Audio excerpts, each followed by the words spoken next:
जी बिस्मिल्लाहिर्रहमानिर्रहीम अस्सलाम वालेकुम। इस वक्त सबसे इम्पॉर्टेंट सवाल ये है कि क्या असम्बलियाँ अपने वक्त पर तहलील होंगी या नहीं।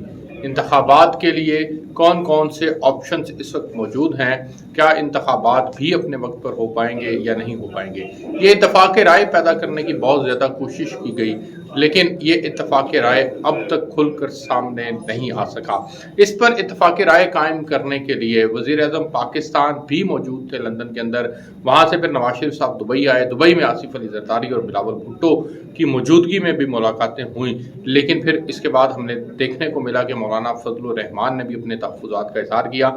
लेकिन अब इत्तलात ये आ रही हैं कि मौलाना फजलुर रहमान नवाज शरीफ से मिलने भी जा रहे हैं। होना ये चाहिए था कि असम्बलियाँ अपने वक्त पर तहलील हों, डिज़ोल्व हों 60 दिन के अंदर। अगर वक्त पर तहलील होंगी तो 60 दिन में इंतखाब हों, और अगर वक्त पर तहलील नहीं होंगी, 1-2 दिन पहले तहलील हो जाएंगी, तो फिर उस सूरत के अंदर 90 दिन में इंतखाबात होना जो है वो लाजिम है। ये आइन और कानून की रूह से होना चाहिए। आज पीपल्स पार्टी ने तो अपना बयान दे दिया कि असम्बलियाँ जो हैं उनको 8 अगस्त को डिज़ोल्व कर दिया जाए। ऐसी सूरत के अंदर 90 रोज़ के अंदर फिर इंतखाब हो जाएगा।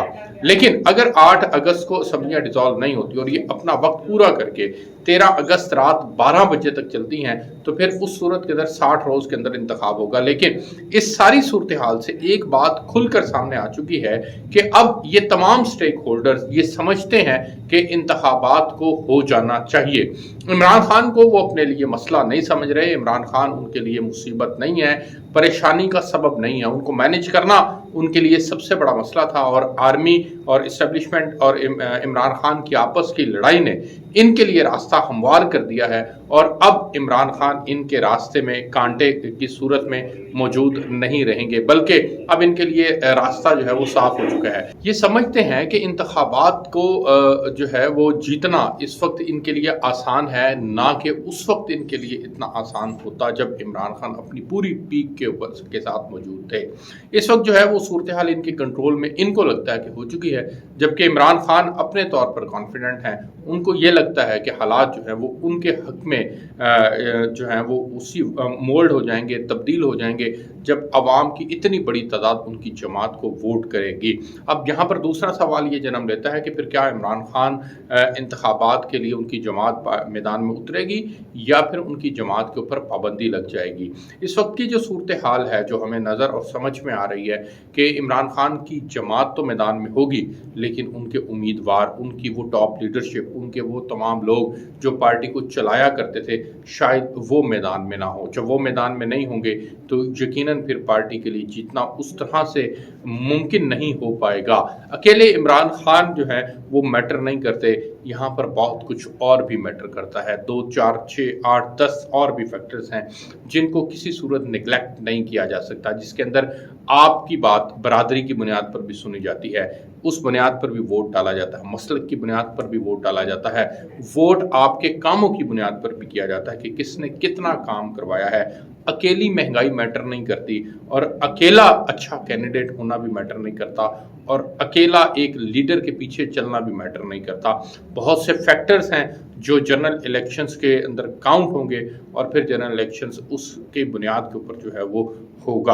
अब इमरान खान जो है वो ये लोग समझते हैं कि इमरान खान का जो पत्ता है वो कट चुका है और वो उनके रास्ते में नहीं है, इसीलिए शायद ये इंतखाबात की तरफ जा रहे हैं। लेकिन ओवरऑल जो हालात हैं उनकी रीडिंग ये है, बताती है कि इंतखाबात अपने वक्त पर ही अब होंगे।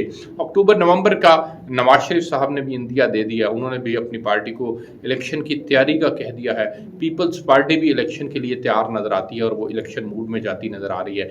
मौलाना फजलुर रहमान भी ये कहते नज़र आ रहे हैं कि इंतखाबात जो हैं वो अपने वक्त पर होने चाहिए। जब ये तमाम लोग कह रहे हैं कि इंतखाबात अपने वक्त पर होने चाहिए, तो फिर यही पाकिस्तान की टॉप पॉलिटिकल लीडरशिप है। अब होगा क्या कि क्या ये तमाम लोग जो हैं वो सीट एडजस्टमेंट करेंगे या ये अपने अपने सीटों से इंतखाबात लड़ेंगे, ये एक बहुत बड़ा सवाल है।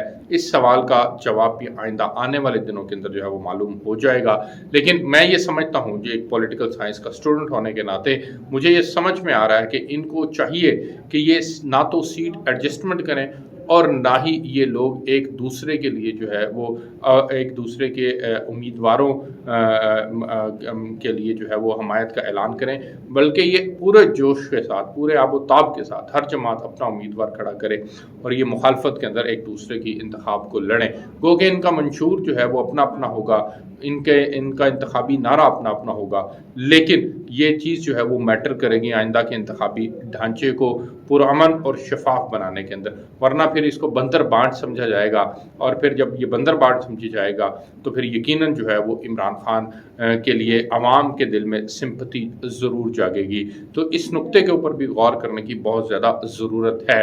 اب یہ جو امپورٹنٹ میٹر ہے وہ اکانومی سے متعلقہ بھی ہے۔ $2 ارب آج ہمیں سعودی عرب سے موصول ہو چکے ہیں، آئندہ آنے والے دنوں کے اندر جو ہے وہ ہمیں UAE سے بھی $1 ارب ملیں گے، چائنا ہمیں $3.5 ارب ایکسپیکٹڈ ہے کہ وہ دے گا، اس سے یقیناً ہمارے فورن ریزروز جو ہے وہ بڑھ جائیں گے، لیکن یہ حل نہیں ہے۔ جس طرح وزیر اعظم پاکستان نے بھی آج کہا کہ یہ حل نہیں ہے۔ کل جو انیشیٹو لیا گیا گرین پاکستان کا، اگر وہی ایک انیشیٹو جو ہے اسی کو آپ پریکٹیکلی امپلیمنٹ کر لیں تو یقیناً آپ کے مسائل اور معاملات جو ہیں وہ بہت حد تک بہتر ہو سکتے ہیں، آگے بڑھ سکتے ہیں، ملک کے معاملات جو ہیں وہ سنور سکتے ہیں، حالات کی بہتری کی طرف ہم جا سکتے ہیں۔ اگر خدا نہ خواستہ ہم نے اب بھی اپنی روش کو تبدیل نہ کیا، اب بھی ہم نے فیصلہ نہ کیا، تو آئندہ آنے والے دنوں کے اندر جو ہے وہ ہمارے لیے اور مسائل جنم لیں گے، کیونکہ پاکستان کی اکانومی اب اس پوزیشن پر نہیں ہے کہ وہ مزید خرچے افورڈ کر سکے، وہ مزید مسائل کی دلدل کے اندر ہم پھنستے چلے جائیں گے، اور جب مسائل کی دلدل کے اندر پھنستے چلے جائیں گے تو پھر پاکستان کو اسی طرح کی کئی اور IMF پروگرامز جو ہے وہ لینا پڑیں گے، آپٹ کرنے پڑیں گے۔ تو پاکستان کو قرضوں کے چنگل سے نکالنے کے لیے پولیٹیکل لیڈرشپ کو ایک کنسنسس ڈیولپ کرنا چاہیے۔ ایک کنسنسس ڈیولپ کریں گے تو یقیناً پاکستان جو ہے وہ ترقی کی منازل طے کرتا ہوا آگے بڑھے گا۔ یہ گرین انیشیٹو پروگرام کے تحت بھی ہم بہت سارا کام کر سکتے ہیں، اور اس کو کرتے ہوئے ہمیں شفافیت کو برقرار رکھنا ہے، میرٹ کو مد نظر رکھنا ہے، بندر بانٹ نہیں ہونی چاہیے کہ یہ اتنے ایکڑ زمین جو ہے وہ فلاں کو دے دو، اتنے ایکڑ فلاں کو دے دو، جس نے زیادہ رشوت دے دی اس کو دے دو، یہ نہیں ہونا چاہیے۔ آپ میرٹ کو ہمیشہ جو ہے وہ ملحوظ خاطر رکھیں تو یقیناً پاکستان کے اندر پھر جو ہے وہ گروتھ ہوگی، پاکستان کے مسائل حل ہوں گے، رشوت کا بازار ختم ہوگا تو پاکستان ترقی کی منازل طے کرتا ہوا آگے چلتا چلا جائے گا۔ میں آپ کو یہاں سے رپورٹ کر رہا تھا، فردر آپ کے ساتھ چیزیں شیئر کرتے رہیں گے۔ اجازت دیجیے، اللہ حافظ۔